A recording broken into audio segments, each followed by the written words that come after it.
Welcome to the Killer Innovation Show, the longest continuously produced podcast in history.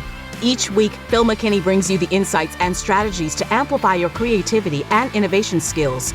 Here's your host, Phil McKinney. Hello and welcome. I'm Phil McKinney. This week, we are reaching deep into the archive and bringing you one of our most downloaded shows. Enjoy.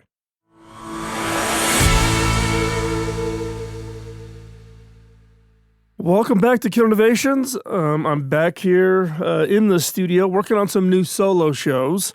We are looking to actually intermix between guests some solo shows. We're getting, or at least I'm getting, a number of emails for people around specific questions, skills, thoughts, those types of things. And normally I'll reply back to those of you who send me an email directly, but we're actually going to turn some of those into what we refer to as solo shows. And what do we mean by a solo show is basically it's just me and you having a conversation, and where I can share with you answers to your questions or topics or things that are important for success when working in the innovation space or coming up with new ideas. So this week's show is around innovation skills. So if you were to collect up kind of the core set of skills that you needed to have to be successful, to be able to be highly creative, to generate those ideas that create those new products and services that allow you to win in whatever it is you're doing, whether that's a for-profit business, a nonprofit, NGO, government agency, small business, large business, U.S.-based, global, multinationals, or a small operator in someplace else in the world. The skill sets are the same. So that's what we're going to talk about in today's show, which is, what are these skill sets? The number one skill set, and I know I've talked about this a lot, and that is you got to have self-confidence. Self-confidence that you are creative. I'm amazed by how many people do not think of themselves as being highly creative. They think it's somebody else's job. My biggest proof point of this is my grandkids. You know, I have 5. The oldest is 7 as of the recording of this episode, down to 3. And, I sit there and I watch how they make things up, and fictional characters or the noises of their little Matchbox cars going across the floor.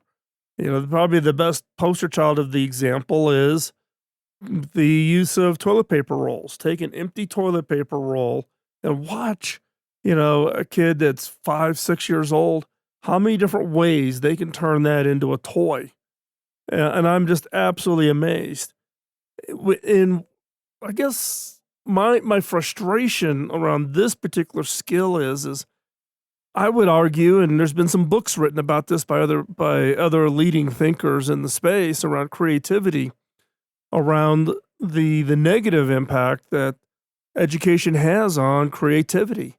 If you go into a kindergarten class and ask them, sing me a new song, show me some artwork, you absolutely get flooded with every kid in the kindergarten class wanting to show you something.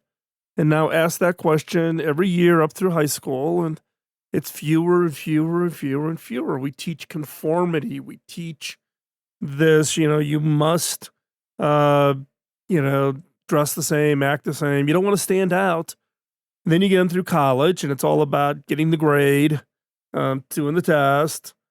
And now to get into the business world, the number one skill set that's ranked by CEOs when they're recruiting for their top talent is what? It's creativity. They are recruiting creativity, the ability to hire somebody who is going to be a catalyst for new ideas that's going to ensure the long-term success of the organization. It's all about creativity. So here we go. We take somebody that we are all naturally born highly creative, beat it out of them, graduate them, tell them to go get a job, And then we ask them to think differently. Don't think like everybody else. Be different. Be a nonconformist. Versus we've just spent the last 16 plus years beating them into submission. This flips into, really this need of bravery as another skill set. Now, the opposite of bravery is not cowardice. The opposite of bravery is conformity. And it ties into this. You need to have the self-confidence that you are creative. That's a skill. It's a mindset. But just because you think it, you have to be brave. You have to go out and apply it. You got to go do something with it. You just cannot, sit back and think about, in your head and not share your ideas, contribute your ideas, encourage others with their own ideas, pull together teams to develop and build upon each other's ideas. That takes bravery. And remember, as I said before, the opposite of bravery is not cowardice. The opposite of bravery, especially when it comes to innovation bravery, is conformity. Getting comfortable that you don't have to look, act, sound, think, and behave like everybody else, that you can go out and strike out and try something new, take some risks, try something that you haven't done before. And this ties into, another part of bravery is what holds us back is that fear of failure. The fear that I'm going to go out and try something new and I am just going to be face down in the dirt. It is going to absolutely blow up in my face. And that ties to the bravery.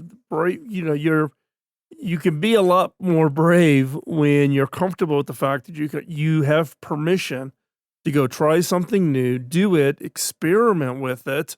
If it doesn't work out, figure it out early, stop it, and then go off and try something different. If you're a leader in an organization, you need to go give permission to your people to go try, to go experiment, and not have that fear that if it doesn't work out, that it's not gonna, that there's gonna be some kind of a ramification for failure. So again, number one, everyone's creative. Get that in your head. It's an attitude. It's a mental acknowledgement that we are all naturally born creative. Bravery from the standpoint of if you've got it in your head that you know that you're creative, you need to be brave to go try something, go do something. Don't get caught up in thinking about, well, what would people think? And, this is not how we do things. It's not how everybody, contributes or participates or, I'm the junior person on the list and I'm not going to pipe up in a meeting. So again, everybody's creative. You need to be brave. You need to get over that fear of failure to be brave. And then another key skill set is seeing with fresh eyes. What do I mean by seeing with fresh eyes? For those of us that have been experts in an area of our career, we've been in a single industry or we're a really good software engineering resource or done a lot of product design, whatever your area of expertise, that every year of expertise makes your ability to see new things harder and harder. It becomes much more narrower. There's a Zen Buddhism term that I love, and it's called Shoshin. Shoshin. Shoshin. Shoshin means beginner's mind. It's not so much of that you see things differently, but it's an attitude of openness. It's a lack of preconceptions. It truly is as you look at everything as if you were seeing it for the first time, even though this may be the 50th project that you've done, but you are looking at it with this beginner's mind, with Shoshin. Think about it in this context. At the beginner's mind, there are many possible answers, many possible ways that you can take this project or idea forward. With an expert's mind, there are few opportunities, few possibilities, because you see the path and you are going to execute the one path. And Shoshin is hard. It is incredibly hard.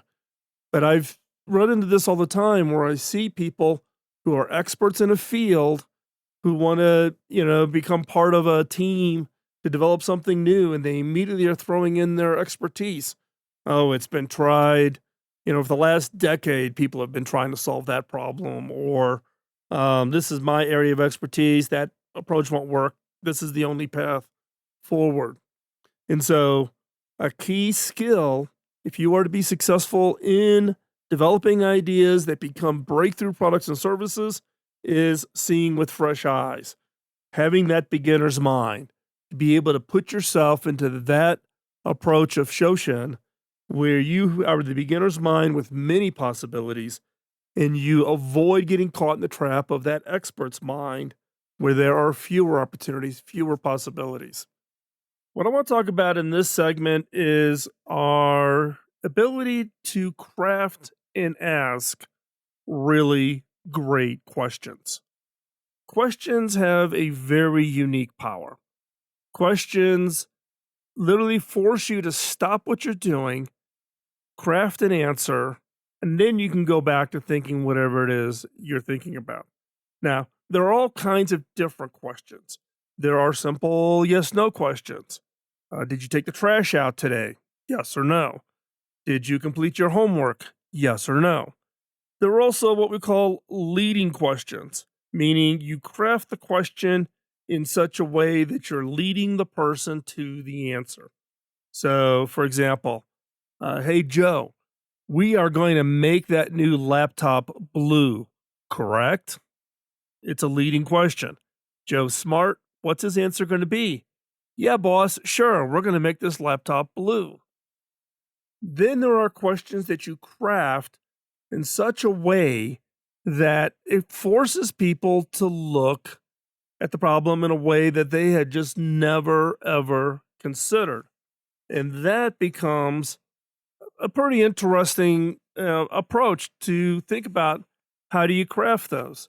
So, in fact, when I was first coming to take over the new CEO position at Cable Labs, part of the task or part of the challenges I had was to deal with the fact that I'd never had any interaction with the organization. So, how do I then go about the process of discovering, right? Well, what did I do? I crafted questions. I asked everybody, staff, my board of directors, and my the vendor community that worked with us, the same 4 questions. Question number 1: what do we do well? What should we keep doing? Now, question number 2: what do we do that just is we don't do very well, or is just totally annoying and that we should stop doing? The number 3 question is I'm the new guy. What is it you most hope I do? And then the 4th question: I'm the new guy. What are you most afraid I might do? And that 4th question caught everybody off guard. They didn't have time to do kind of a pre-canned answer. They literally gave you an answer right off the cuff, and it was the most insightful. It caused them to look at the situation. I'm the new guy coming in. I've been recruited to be the CEO, right? And everybody's got fears. If you're an employee, is this guy a jerk? Is he going to fire everybody? You know, what's his modus operandi here inside the organization? If you're the board of directors, our biggest fear is he's going to come in and tank the organization. If you're a vendor, everybody had a fear. Getting them to extract that fear so that you can have that input, critical, absolutely critical. But those are the 4 questions I crafted to ask in order to gain some form of unique insight. In the case of an innovation skill, your ability to conceive, develop, and come up with questions are absolutely going to be important for you to derive, to gather input from your team, from potential beneficiaries of your idea, whether that's you're trying to create a new product or a new service or a new capability. You need to get input, and you need to think and spend more time crafting those kinds of questions. Here, let me give you another example. There's a question. I've asked this 1,000 times in workshops, done it many times on the show, so bear with me. If I ask you to answer the question, what is half of 13? What do you come back with? 6.5. If this was a math test, I'd give you an A. If this was an innovation test, probably give you a C minus. Why? Because you stopped at the first obvious answer. Now, if I reword that question slightly and I ask, how many different ways can you convey half of 13? Right? Now think about it. You're off now in a bunch of different ways. If I'd written the word 13 out, so it's THIRTEEN, then I would split the word. So the first word would be THIR, the second word would be TEEN. If I wrote the number 13, 1 and 3, and split it vertically, it's 1 and 3. I did it as Roman numeral 13 and split it vertically, it's 11 and 2. If I split it horizontally, it's Roman numeral 8 and 8. There's 13 cards in a deck of cards. What's the middle card? Right? That's half, quote, half, right? So how do you, how many different ways could you craft what is half of 13? Now, to help out, I've developed a set of questions over many years, and we're now on season 15 of the show. So as you go back into maybe the first 5 years of the show, from 2005, 2010, used to have a segment in the show where I would share one of the killer questions, one of the questions I've used in a workshop. You can find the entire, well, I should not say the entire list, because there's probably 150 questions now in that I've collected up. There's 48 of the better ones that are in the book, beyond the obvious. And there's also the killer question card deck, which if you're interested, you can hop on over to innovation.tools and find it and purchase it. And you can use those cards in your workshops and brainstorming sessions, or just on your own trying to come up with new ideas for products and services. But do not limit yourself to my questions. Those are my questions. They work for me. I've used them in my workshops. Now, many people buy them and use them and get great benefit from it. But what the skill set you need to have is coming up with your own questions or collecting questions. If you're reading a book and someone asks a really clever question in a book, write it down, collect them, reword them, tweak them. Right? I've got a notebook now. I'm collecting questions for when I interview guests. Right? And some of those questions have turned out to be really insightful. For instance, I'll ask the question, what are you curious about? What is the thing that's got your curiosity piqued right now? And for a lot of people, that kind of throws them for a loop. It's not something they shared. Maybe they're just early phases of thinking about something. But when they share that, it gives you some insight. It may open your eyes to an area that you haven't even known about, and it piques your curiosity. The power of questions is absolutely a critical skill in the game of innovation, because it's through questions that you look at problems, look at opportunities, look and discover ideas that you would have never have considered if the questions are well crafted. So, questions, key skill, you need to have it.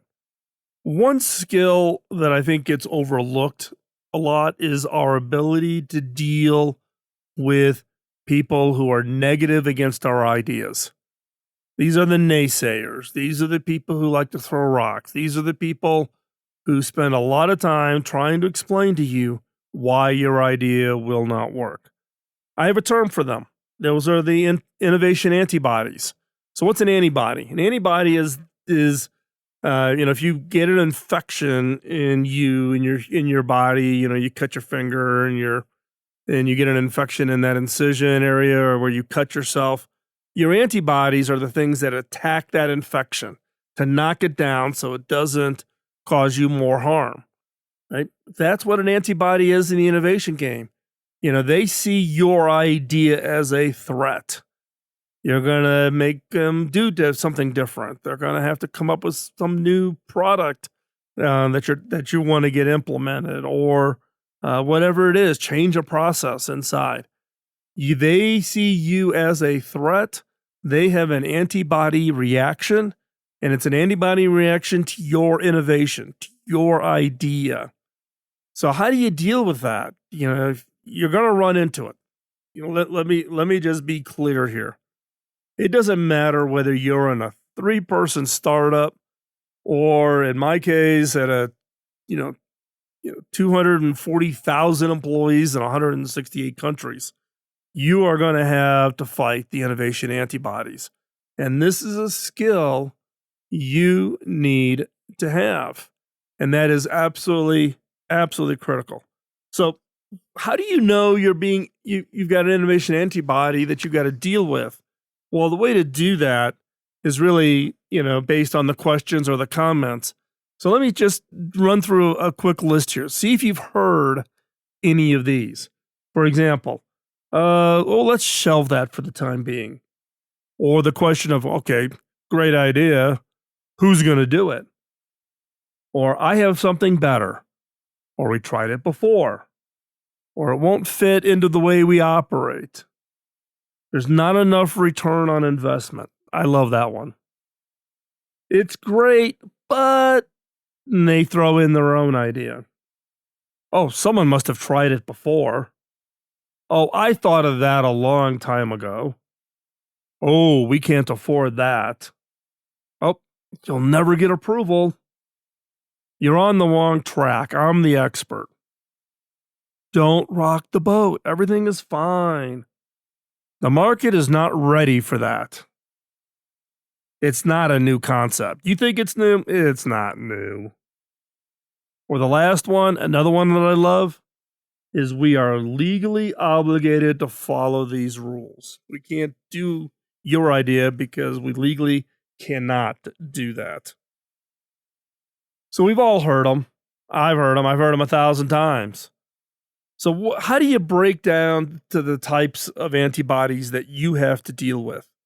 There are basically 4 types: the ego response, the fatigue response, the no-risk response, and the comfort response. Now, I'm going to go through these relatively quickly in today's show, but if you're interested, there's actually been previous shows. I've gone through these antibodies a lot in the past. So if you want to dig in, if this is an area of interest for you, just go back into the show archives over at Killer Innovations, search for antibodies or innovation antibodies, and all of the shows will show up. You can download the episodes and listen to them to dig into this one a little bit differently. But real quick, the innovation or the ego response innovation antibodies. So the ego response category are those people who are threatened because your idea is something that they think they should have come up with. In a high-tech firm like Hewlett-Packard, typically the people who come up with the ego response are the technology leaders, the product leaders, the managers, directors, VPs, because in many cases they think it's their job to be the one to come up with the ideas, and the rest of the people on their team's job is to execute their ideas. If you come up with the idea, it's an ego response because they have this impression that you're trying to make them look bad, right? The way to get around that really quick is just to take your idea in a very draft form, very early in the concept phase, and solicit their input and thoughts, just one-on-one. And whatever ideas or suggestions they give you, include it. Because if they see their own input being included, then part of that product is theirs now. Part of that idea is their idea. Share the credit, share the work. So that's one way to get around the ego response. And there's a lot of different ways. Again, go over into the archive and listen to some of the other responses. The fatigue response. This is typically those people who will say, ooh, I've tried that before, or I've tried to get approval for ideas like that, and I never could get approval. These are the people who've run against the wall, smack their head, fall down, get up, try to run against the wall again. Best way to get around them is treat them as an advisor. Ask them, hey, what did you try before? And why do you think it did not get approval? And what advice would you give me on doing it a different way in order to get approval for the idea that I'm working on. Number 3, the no risk response. The no risk response, those are the people who the comment you'll hear is, oh, don't rock the boat. Everything is great. Everything is going, up and comfortable, right? So why do we have to take any kind of a risk? Well, let's not make that risk. That's too risky. You're going to upset the what's going on here. The no risk response typically comes from chief financial officers and general counsels. These are the people who, in effect, get paid to manage risk, right? So, hey, everything's fine. We don't need to go crazy on some edge case because that's just too risky for us. The best way to get around that is empathize with the risk. Understand it's their job. They're not bad people, but they're getting paid to manage the risk. So include them in the conversation. Manage the project in a way that you take the risk seriously. Do stage gate funding, spend only $25,000 in the first phase. Prove it out, go to these people, show them that you're managing the risk appropriately. You're asking good questions to make sure that the project, can be successful before you put more money into it. You need to manage the risk as seriously as they do, even though it's their full-time job. The 4th is the comfort response. These are the people who's like, hey, revenue and margin's great. We're cooking it here. We don't need to do anything new. We don't need to come up with something new. The comfort response is the hardest one to get people around. And that is because they don't see a reason to change. But in reality, if you don't change, you become roadkill. My general rule of thumb is I don't care what process or approach or direction any organization that I've been leading is heading. About every 3 to 4 years, we take a big step back and really challenge ourselves to look at everything differently, think about everything differently, change things up, actually stop doing some things and continuing on doing other things. And this may sound crazy, but we may actually even stop things that are actually going okay. Not great, but maybe okay, right?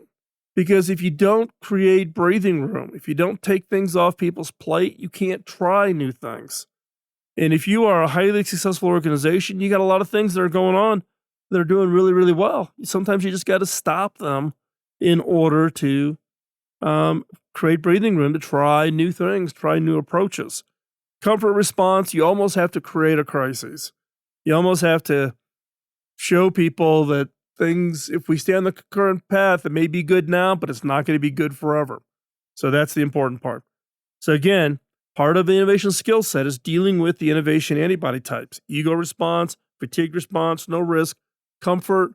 And again, I'll say it one more time. If you're interested in getting into this in more detail, hop on over to killerinnovations.com and look through the archive, and you can find more information about that. But here's the closing 2 questions I want to ask you real quick before we hop out to break. Do you know someone who's an innovation antibody in your organization? Be honest. Who would you point to as your innovation antibody, and what category would you put them in? Now, here's the really important question. Would others call you an innovation antibody? Would they call you one? And if so, what type are you? We're wrapping up today's show talking about innovation skills. What are those skills everyone needs to have in order to really be successful? We've covered a bunch. We've got one key one that I want to cover before we wrap up today's show. And that is around, I don't know what I want to call it, innovation attitude, innovation culture. It applies both to you as an individual, but also a team or organization. So apply it as appropriate given what situation you are in. And it's based on a term that I used called CARE, C-A-R-E. And this is really the key. If you think about pulling people together, or you yourself having the attitude to push yourself to develop new ideas. And what do I mean by care? First off, the C stands for candor. And candor is really freely and ardently share creative thoughts and ideas. Don't sit back and think, I got this really good idea in my head, or I've written that idea in my idea notebook. Candor. Share your creative thoughts and ideas, and appreciate the candor that positively impacts ideas and innovations. Be respectful, but be honest. Encourage candor amongst yourself. One, you've got an idea. You need to have candor to share that idea, to push it out there, and to get others to provide feedback on it. Yes, you are even inviting them to act as the innovation antibody on your ideas. At the same time, when other people in the organization have candor and they are sharing that with you, they're sharing their ideas, their innovations, or feedback on you, on your idea, have respect, be honest, have a candid conversation. If you don't, and everybody's kind of in their own little corner, their own little niche, and scribbling in their idea notebook, wow, I got all these really good ideas in my notebook. Guess what? The value of those ideas is zero. Zero. Unless an idea gets made real and turns into an innovation, the value is zero. Candor. Freely and ardently share your creative thoughts and your ideas with others. The A in care stands for action. Again, candor is talking about it. Action is act on the ideas. Act on ideas that will impact the organization. Take charge to enable progress, right? Don't be playing the lean back mode, the lean in. It's an innovation skill that is harder to find than it should be. An organization is trying to encourage staff to come up with ideas, and people are willing to, send off an email or maybe submit an idea to a digital suggestion box. Who's going to take the action? Even if it's not your idea, if you see an idea that's really good, that can have an impact, take action. Act on ideas that'll positively impact the organization. Take charge to enable progress. Provide and enable solutions to the issues, big and small. An idea trying to get traction is going to run into roadblocks. Play the role of getting rid of the roadblocks. Action says you would do anything to move this idea forward, to make progress, and to have that positive impact. The third in care is R, risk. Understand the uncertainty and the risk associated with trying new ideas, and take calculated risks to break barriers, real or perceived. And trust me, I shouldn't say most, I guess, I'm probably over exaggerating here, but there are a lot of perceived risks that are just not real. Go back to a term I used in my TED Talk. You can go over to TED and find my TED Talk. I talk about fear, false evidence that appears real. False evidence that appears real. FEAR. And in the case of risk, we have these perceived risks that are not real. Frame and quickly learn from your experiments and then go back and try again. So again, risk. Understand the uncertainty and the risk associated with being innovative, and take calculated risks. Don't let risk be that closing the door. Find a way to manage that risk and push forward. And then the E in care is empowered. Entrust both yourself and others to lead these endeavors, to make a difference. Feel like you're empowered. Don't wait for final permission. In fact, I remember an event I was holding back at HP again, in HP Labs, in fact, talking about innovation and creativity, and somebody who was a researcher in the labs raised their hand and said, yeah, but Phil, this is great, but I don't have permission from my manager. And I did the the great Moses standing up, parting the waters, and said in my deepest voice, "You now have permission to innovate." And I was shocked by just making that kind of comical, turning into a little fun thing, but actually saying the words, "you have permission," changed an entire attitude of a team. Feel empowered, empower others, encourage your leaders to empower people. If you don't, your organization, your teams will not be successful. So again, the key to innovation success, a key skill is to have care, candor, action, risk, empowered. So let me run through again the 6 innovation skills that we've covered in today's show. Number 1, you are creative. You are. Number 2 is to have bravery. Don't let that fear of failure. Be brave. Remember, the opposite of bravery is not cowardice. The opposite of bravery is conformity. The third skill, fresh eyes. Got to have fresh eyes. Number 4, have the skill of creating really good questions, crafting and leveraging the power of questions to uncover new ideas, new opportunities. Number 5, dealing with the innovation antibodies. You have to have that skill to get those antibodies out of the way in order to be successful. And then the last one, number 6, is you need to have that innovation attitude. You need to have that culture, and it's all around care. With that, we're going to wrap up today's show. Check out the show notes over at killerinnovations.com. Love to hear from you. Drop me a note, phil@killerinnovations.com, or hop over to the innovators.community. That's where I hang out. Love to chat with you. Talk to you next week. Bye-bye. Podcasting nonstop since 2005, this has been the Killer Innovation Show on the Innovators Network.